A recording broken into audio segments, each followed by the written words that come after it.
ہم نے آپ کے شوق کی قدر کرتے ہوئے ایک نیا یوٹیوب چینل شروع کیا جس کا نام ہے ٹونی ولیم آفیشیل۔ اس پہ ہم نے کوشش کی کہ اپنے تمام کورسز جو پچھلے 15 سال میں ہم پڑھاتے رہے ہیں وہ ڈال سکیں تاکہ آپ اس سے بہتر طور پر سیکھ سکیں۔ اس لیے آپ جلدی سے جلدی اس چینل کو جا کر سبسکرائب کریں۔ جب اس کے 1000 سبسکرائبرز پورے ہو جائیں گے ہم اسی دن سے اس پہ اپنے کورسز ڈالنا شروع کر دیں گے، اس لیے جلدی کریں تاکہ ہمارا ٹارگٹ اچیو ہو اور ہم اس پہ اپنے مٹیریل کو ڈالنا شروع کر سکیں۔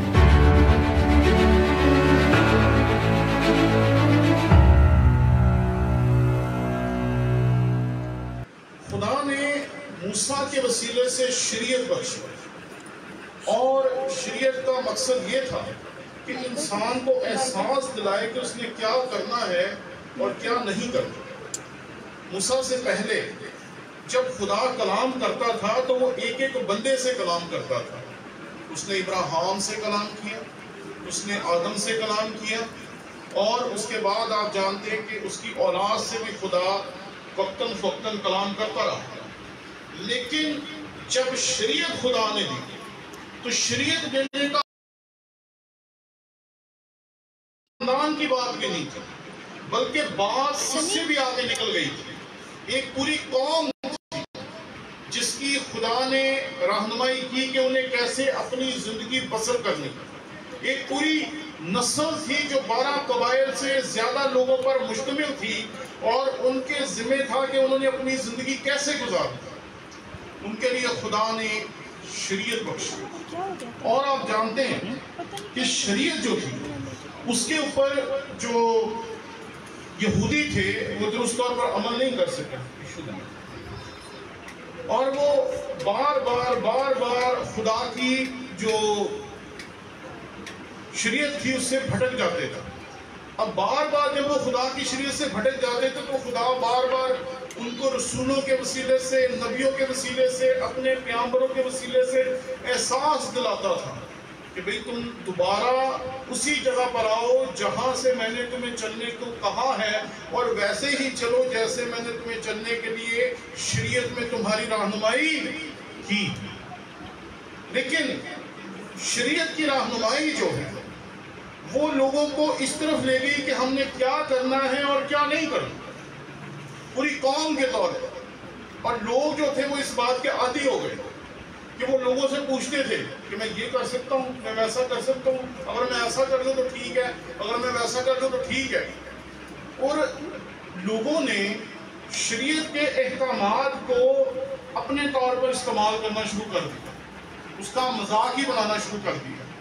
ایک استاد اگر یہ کہتا تھا تو وہ دوسرے کے پاس چلے جاتے تھے اور دوسرے کو کہتے تھے کہ تو ہمارے مطابق فیصلہ دے، وہ ان کے مطابق فیصلہ دے دیتا تھا۔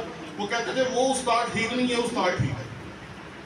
اور آج کل بھی آپ جانتے ہیں کہ ہمارے چرچز میں بھی ایسے ہی ہوتا ہے کہ اگر پادری صاحب کسی کی رہنمائی کریں، کسی کو سختی سے کہیں، کسی کو تنبیہ کریں تو وہ پورے کا پورا خاندان ہی وہ چرچ چھوڑ کے کسی اور چرچ چلا جاتا ہے۔ تو یہی حال تھا شریعت کے بعد یہودیوں کا کہ وہ خدا کے کلام کے مطابق زندگی نہیں گزارنا چاہتے تھے، اور خدا کے کلام کے مطابق زندگی گزارنا کتنا مشکل ہے اس بات کا احساس آپ کو آدم سے ہو جانا چاہیے۔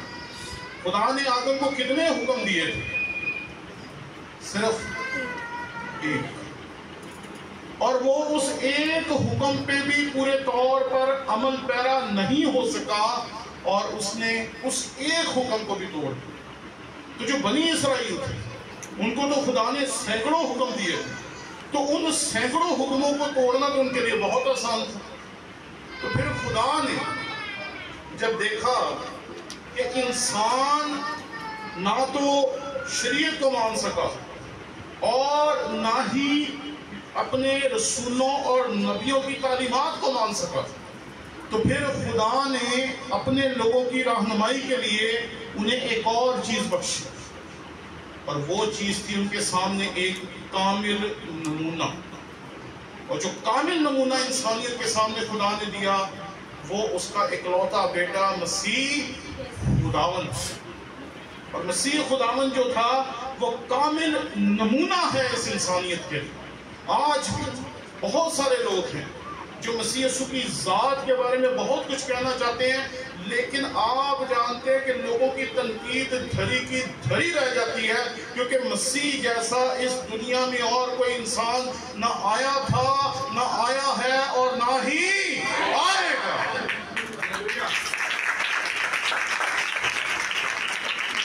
اس نے کامل نمونہ ہمارے سامنے پیش کیا۔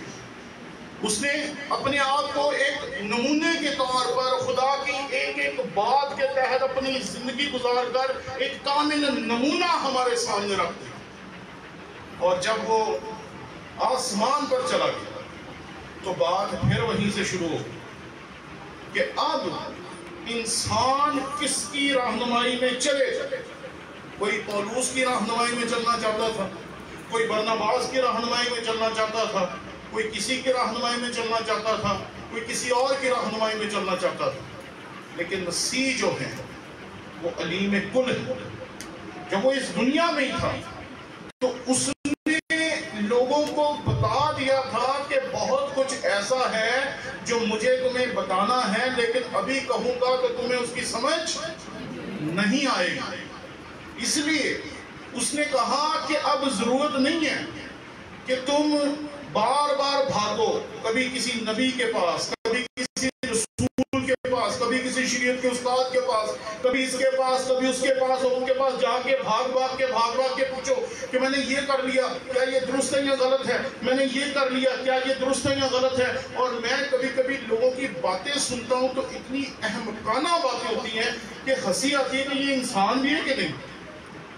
ایک بندے نے مجھے کہا کہ میں ایک لڑکی کو پسند کرتا ہوں، تو اس لڑکی نے مجھے کہا ہے کہ ہمارے پادری صاحب نے کہا ہے کہ جو ہمارے چرچ میں آئے گا بپتسمہ لے گا، ہم نے صرف اس سے شادی کرنی ہے، کسی اور سے شادی نہیں کرنی۔ تو مجھ سے پوچھتا بائبل اس کے بارے میں کیا کہتی ہے، میں اس کو کیا جواب دیا۔ ایک بیوقوف انسان ہے، اس سے پیچھا چھڑانے کے لیے ایک بچی نے ایک بہانہ لگا دیا، اور وہ چاہتا ہے کہ میں اس کو بھی ایسی آیت دوں تاکہ وہ اس بچی کو لائن پہ لا سکے۔ میں بہت ہنسا اس کے اس سوال پہ، اور یقین ماننا ایسے ہزاروں عقل مند ہیں جو اس طرح کے سوالات لے کر خادموں کے پاس، پادریوں کے پاس پھرتے ہیں اور ان سے پوچھتے ہیں کہ کسی طریقے سے پادری ہمیں کوئی ایسی بات کہہ دے۔ یہ بات دو طرح سے سمجھنے والی ہے۔ پہلی چیز کہ مسیح خداوند نے ہر ایک انسان کو پیدا ہوتے وقت شریعت دے کے پیدا کیا۔ ہر انسان، بچوں کو، چھوٹے چھوٹے بچوں کو، جب بچہ پیدا ہوتا ہے نا تو اکثر جب ہم پکڑتے ہیں تو مائیں ہمیں کہتی ہیں بھائی صاحب یہ اینے دنوں دا ہے، اینے مہینہ دا ہے، یہ بہت چھوٹا ہے۔ تو میں انہیں کہتا ہوں یہ چھوٹا چھوٹا آپ کو لگتا ہے بڑا ہوشیار ہے، کیونکہ جیسے ہی آپ کسی کے بچے کو پکڑتے ہیں اور وہ سمجھتا ہے کہ مجھے کسی غلط بندے نے پکڑ لیا، وہ کیا کرتا ہے؟ وہ چیخیں مارتا ہے، بچاؤ مجھے کسی غلط بندے نے پکڑ لیا۔ میں کہتا ہوں یہ بچے اتنے سادہ ہوتے ہیں۔ خدا نے انسان کو شریعت دے کے بھیجا، ہر انسان کو پتا ہے کہ کیا غلط ہے اور کیا درست ہے۔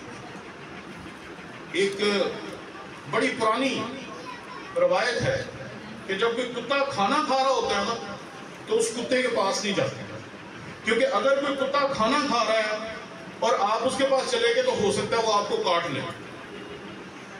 اب اس میں ایک اور چیز بھی ہے کہ اگر تو کتا اپنے مالک کا دیا ہوا کھا رہا ہے تو وہ آپ کو کاٹ کھائے گا، کیونکہ کتے کو پتا ہے کہ یہ میرا حق ہے جو میرے مالک نے مجھے دیا۔ میں جو چوکی دارا کرتا ہوں اپنے گھر کا، جو میں اپنے مالک کی ساری املاک کی کیئر کرتا ہوں، اس کے بدلے میں میرے مالک نے یہ مجھے دیا ہے۔ اس لیے وہ کتا جو ہوتا ہے وہ بہت خطرناک ہوتا ہے۔ لیکن اگر آپ نے کبھی کسی کتے کو چوری کرتے ہوئے دیکھا ہو تو وہ جب کسی سے کوئی چیز چوری کرتا ہے نا تو وہ بھاگ جاتا ہے۔ ہمارے گھر میں ایک چھوٹا سا کتا ہے، یعنی کہ ابھی وہ 3-4 ماہ کا، اور اسے پتا ہے کہ غلط کیا اور صحیح کیا ہے۔ جب میں کمرے میں نہیں ہوتا وہ میرے کمرے میں آئے گا اور وہاں چھوٹی چھوٹی شرارتیں کرے گا، کوئی ٹیشو پھاڑ دے گا، کوئی یہ پھاڑ دے گا، کوئی وہ پھاڑ دے گا، اور جیسے ہی وہ مجھے دیکھتا ہے نا کہ آ گئے ہیں، پھر اس کی بھاگنی دیکھنے والی ہوتی ہے، پھر وہ بھاگے گا، پھر کبھی اس کے پاس جائے گا مجھے بچا لو، کبھی اس کے پاس جائے گا مجھے بچا لو، کبھی اس کے پاس جائے گا مجھے بچا لو۔ کتے کو بھی پتا ہے کہ وہ چوری کر رہا ہے، کیوں جی؟ کتے کو پتا ہے نا کہ اس نے چوری کی ہے، اس نے نقصان کیا، اس نے غلط کیا۔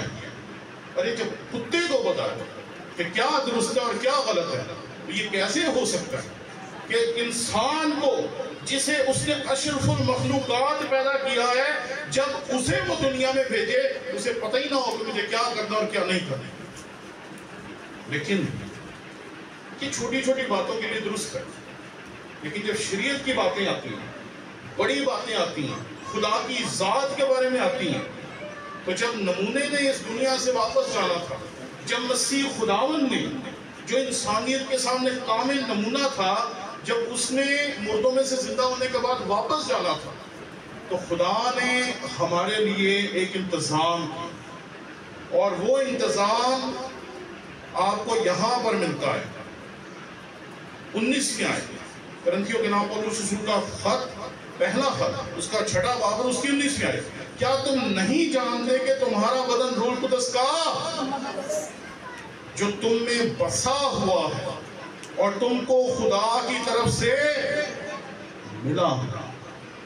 اس نے مسیح خداوند کے جانے پر ہمارے لیے انتظام کیا کہ اب ہمارے اندر ہے جو ہمیں سکھاتا ہے کیا غلط ہے اور کیا درست ہے۔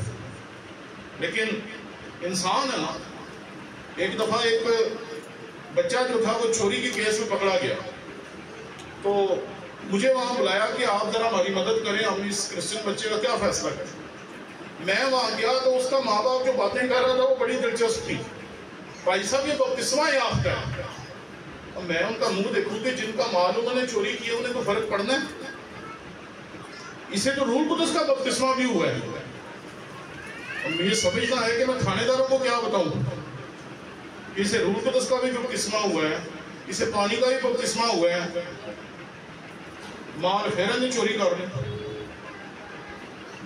اور میں بڑا پریشانی کا شکار ہے کہ باپ اس کا کہہ رہا ہے کہ خدا کا روح اس میں بستا ہے اور حرکتاں لے رہے ہیں۔ تو یہ بات سیکھنے کی ہے کہ کسی کا بپتسمہ لے لینا، کسی کو روح القدس کا بپتسمہ ہو جانا، اس بات کی یقین دہانی نہیں ہے کہ وہ بندہ معیاری انسان بھی ہوگا۔ یہ آپ کا اپنا فیصلہ ہے۔ میرے ساتھ یہ حوالہ ذرا دوبارہ دیکھیں۔ خداوند کے کلام میں یہاں پر لکھا ہے، جو خداوند کی صحبت میں رہتا ہے وہ اس کے ساتھ ایک روح ہوتا ہے۔ حرام کاری سے بھاگو، جتنے گناہ آدمی کرتا ہے وہ بدن سے باہر ہیں، مگر حرام کار اپنے بدن کا بھی گنہگار ہے۔ یہ کن کو کہہ رہا ہے؟ پولس رسول۔ یہ ہمارے جیسے ہے، بپتسمہ یافتہ، نجات یافتہ، غیر زبانیں بولنے والے، معجزات کرنے والے، یہ عام لوگ نہیں ہیں، یہ کلیسیا ہے۔ اور وہ کلیسیا ہے جو پولس نے اور دیگر رسولوں نے مل کر قائم کی، جسے ہم معیاری کلیسیا کہتے ہیں۔ اور معیاری کلیسیا میں وہی مسائل تھے جو آج آپ کے اور میرے مسائل ہیں۔ اور یہاں بھی وہ انہیں منع کرتا ہے کہ ذرا دھیان کرو کہ کیا تم نہیں جانتے کہ تمہارا بدن روح القدس کا مقدس ہے اور جو تم میں بسا ہوا ہے اور تم کو خداوند کی طرف سے ملا ہے، اور تم اپنے نہیں جو کہ قیمت سے خریدے گئے ہو، بس اپنے بدن سے خداوند کا جلال ظاہر ہے۔ ہم اس بات کو بھول جاتے ہیں۔ انسان ہے نا، انسان کی عقل بہت چھوٹی ہوتی ہے، دماغ بہت بڑا، پتہ نہیں کون کون سی چیزیں اپنے دماغ میں سنبھال کے رکھی ہوتی ہیں، لیکن جو حکمت کے ساتھ یا عقل کے ساتھ کام کرنے والے ہیں وہ ہم اکثر بھول جاتے ہیں۔ اس لیے خدا نے ایک آدم کو سکھایا، اور آج کے دور تک انسان کا اور خدا کا تعلق 1 to 1، خدا آپ سے کلام کرتا ہے. آپ کے بیٹے سے کلام کرے یا نہ کرے, آپ کی بیوی سے کلام کرے نہ کرے, آپ کے خاندان سے کلام کرے نہ کرے, دیٹس another story. لیکن ہم جو خاندانوں والے ہیں ان میں اکثر یہی دیکھنے کو ملتا ہے کہ میں جو ٹھیک ہاں, میرا منڈا ٹھیک نہیں, بیبیاں کہندیاں نے ساڈی وہ کی کہتا ہے بہو ٹھیک نہیں. لیکن خدا کا آپ کے خاندان سے کوئی لینا دینا, کیونکہ جب میں بدلوں گا تو پھر سب کچھ بدلنا شروع ہو جائے گا, اور اگر میں نہیں بدلوں گا تو پھر کچھ نہیں بدلے گا. اور مزے کی بات ہے کہ اس دنیا کیوں نہیں کر لیتے, وہ کیوں نہیں کر لیتے, وہ کیوں نہیں کر لیتے, جو بندیاں تو دیکھو کہ انہوں نے زندگی چ کوئی کام والی چیز نہیں ہوتی, کیونکہ ہم دوسروں کو بدلنا چاہتے ہیں لیکن اپنے آپ کو نہیں بدلنا چاہتے. خدا کا بندہ کلیسیا سے بات کر رہا ہے لیکن کلیسیا میں ہر ایک بندے سے بات کر رہا ہے. جب بھی آپ خداوند کا کلام سنتے ہیں, خدا کا بندہ کہتا ہے کہ آپ سب کو توبہ کرنے کی ضرورت ہے, اپنے گناہوں کا اقرار کرنے کی ضرورت ہے اور خداوند کے قدموں میں آنے کی ضرورت ہے. لیکن جس دن آپ کہتے ہیں کہ میں نے توبہ کرنی ہے تو پادری صاحب آپ کے ساتھ بیٹھ کے بات کرتے ہیں, ہاں جی کیوں کرنا, آپ کہتے ہیں جی میں نے بپتسمہ لینا, وہ کہتے ہیں جی کیوں لینا, کتنا عرصہ ہو گیا آپ کو خداوند کے ساتھ چلتے ہو, کیا آپ تیار ہیں بپتسمہ لینے کے لیے؟ اور پھر وہ آپ کو انڈیویجولی یعنی کہ ایک بندے کو ہی ڈیل کرتا ہے. وہ یہ نہیں کہتا کہ اس نے توبہ کر لیا تو پورے خاندان کو بپتسمہ دے دیں. کیوں جی بشپ صاحب ایسا ہوتا ہے نہیں, کیونکہ میرا تعلق میرے خدا کے ساتھ کیسا ہے یہ سب سے اہم, سب سے ضروری بات ہے کہ میرا تعلق میرے خدا کے ساتھ کیسا ہے. اب خدا نے ہمیں وہ سب کچھ دیا جو ہمیں چاہیے تھا. اس نے ہمیں انسان پیدا کیا, یہ بہت بڑی اس کی برکت ہے. کوئی اور جانور بھی تو بن سکتے تھے نا, اس نے ہمیں انسان پیدا کیا, اشرف المخلوقات پیدا کیا. اور اس کے بعد یہاں کیا لکھا, تم اپنے نہیں کیونکہ قیمت سے, اور قیمت کیا ہے, اس کے بیٹے کا خون. اس کے بیٹے نے اپنی جان دی ہے, اس قیمت سے ہم خریدے ہوئے ہیں. اور یہاں لکھا ہے بس اپنے بدن سے خداوند کا جلال ظاہر کریں. خدا کے پاس جب آپ آتے ہیں تو بھی میں جب سن رہا تھا تو بڑی اچھی باتیں کر رہے تھے جو میٹنگ پریزائڈ کر رہے تھے کہ ہمیں دعا کرنی چاہیے, ہمیں اپنے گھروں میں دعا کرنی چاہیے, ہمیں اپنے گھروں میں بائبل پڑھنی چاہیے. ارے یہی چھوٹی چھوٹی باتیں ہیں جو بہت بڑی تبدیلی لاتی ہیں, لیکن ہمیں یہ چھوٹی چھوٹی باتیں پسند نہیں. دعا کرنا, خاندانی دعا کرنا, خاندان کے ساتھ مل کے بائبل پڑھنا, خاندان کو لیڈ کرنا. ارے ہم تو خود اپنے آپ کو صحیح طرح نہیں چلا پا رہے, خاندان کو کہاں سے چلائیں؟ تو سب سے اہم چیز اپنے گریبان میں جھانکنا. وہ ایک شعر تھا, یہ مل صاحب نے گایا تھا, اوروں کے عیب دیکھنا یہ بھی تو عیب ہے ضیا, اپنی گناہ کو یاد کر اپنی خطا شمار کر. اس لیے آپ کے اندر جو دوسرا مددگار خدا نے بھیجا ہے, کیا ہم اس کی آواز کو سن بھی رہے ہیں یا نہیں سن رہے؟ وہ اندر بیٹھا ہوا ہے, وہ آپ کو گائیڈ کرتا ہے, آپ کی رہنمائی کرتا ہے, آپ کو اٹھاتا ہے, آپ کو چلاتا ہے, آپ کو کہتا ہے یہ کر, ہم کہتے ہیں نہیں, پھر وہ کہتا ہے یہ کر, ہم کہتے ہیں نہیں ٹائم نہیں ہے, وہ کہتا ہے دعا کر, ہم اٹھتے ہی رات کو 8-9 بجے. آج کل تو بچوں کے ٹائم ٹیبل ہی بڑے عجیب ہے, وہ ساری رات جاگتے ہیں اور سارا دن سوتے ہیں. ہمیں سکھایا گیا تھا صبح اٹھتے ہیں, تو آج کل جب صبح 6-7 بجے فون کریں تو لوگ گڈ مارننگ نہیں کہتے, وہ کہتے ہیں انکل اس ٹائم تک آپ جاگ رہے ہیں. تو میں کہتا ہوں الو دے کان, 2 بجے تک نہیں سوتا, میں تو 5 بجے کا اٹھاؤں. تو پتہ یہ چلتا ہے کہ وہ ساری رات جاگ رہے ہیں. تو بات کو سمجھیں جی, کہ یہ جو ہمارے اندر ہے ہم اس کی آواز کب سننے کے لیے تیار ہوں. اسی جب چلا گیا اس نے کہا میں تمہیں دوسرا مددگار دوں گا. اور اس نے رسولوں کو کہا تھا جب تک تمہیں قوت کا لباس نہ ملے خدمت شروع نہیں کرنی, بیٹھے رہنا, ٹھہرے رہنا, دعا کرنی, اپنے آپ کو تیار کرنا, تاکہ جب دوسرا مددگار آئے تو تب تمہاری خدمت بہت وسیع ہو سکے. آج ہم زیادہ تر لوگ یہ دعا کرتے ہیں کہ خدا کا روح ہم میں بسا ہوا, لیکن کیا ہم اس کی سنتے ہیں؟ کیا میں اس کی سنتا ہوں؟ کیا میں اس کے مطابق چلتا ہوں؟ کیونکہ یہ ساری شخصی بات ہے. نبی جی کہتے ہیں نا, ہر ایک نے اپنی ہر ایک نے اپنی زندگی کے بارے میں خود خدا کے سامنے جواب دے. کون کر رہا ہے, کیا کر رہا ہے, کیسے کر رہا ہے, اس سے کوئی فرق نہیں پڑتا. آپ کا بچہ خدا کے ساتھ وفادار ہے یا نہیں ہے, اس سے کوئی فرق نہیں پڑتا. آپ کا گھرانہ خدا کے ساتھ چل رہا ہے یا نہیں چل رہا, اس سے کوئی فرق نہیں پڑتا. لیکن جس دن آپ چلنا شروع کر دیں گے, آپ خود دیکھ لیجئے گا کہ اچانک ہی ساری چیزیں بدلنا شروع ہو جائیں. جب آپ دعا کرنا شروع کر دیں گے, جب آپ خدا ان کے حضور وفاداری کے ساتھ چلنا شروع کر دیں گے, تو آپ کے ارد گرد کا ماحول بدلنا شروع ہو جائے گا.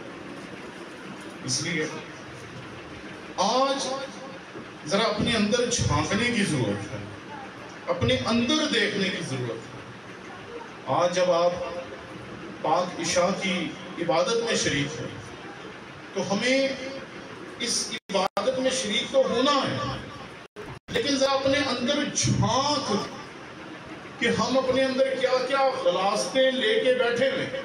خدا کا روح ہمیں بار بار ڈانٹتا ہے, بار بار سمجھاتا ہے, بار بار کہتا ہے یہ کر, یہ کر, یہ کر, یہ کر, اور ہم آہستہ آہستہ آہستہ آہستہ اسے چپ کرانے کے عادی ہو جاتے ہیں. وہ بولتا رہتا ہے, ہم سنتے ہی نہیں. تو آج کل منڈے ہوندے نے نا, انہوں نے ماں پیو کہتے رہتے ہیں وہ کانچ ہینڈ فری لا لیں گے, بولی جاؤ. ہم نے بھی ہینڈ فری لگائی ہوئی ہے, خدا کی آواز سننے کے لیے تیار ہی نہیں. وہ اندر بولتا رہتا ہے, سمجھاتا رہتا ہے, گائیڈ کرتا رہتا ہے, اور ہم تو اور چیزیں سننے میں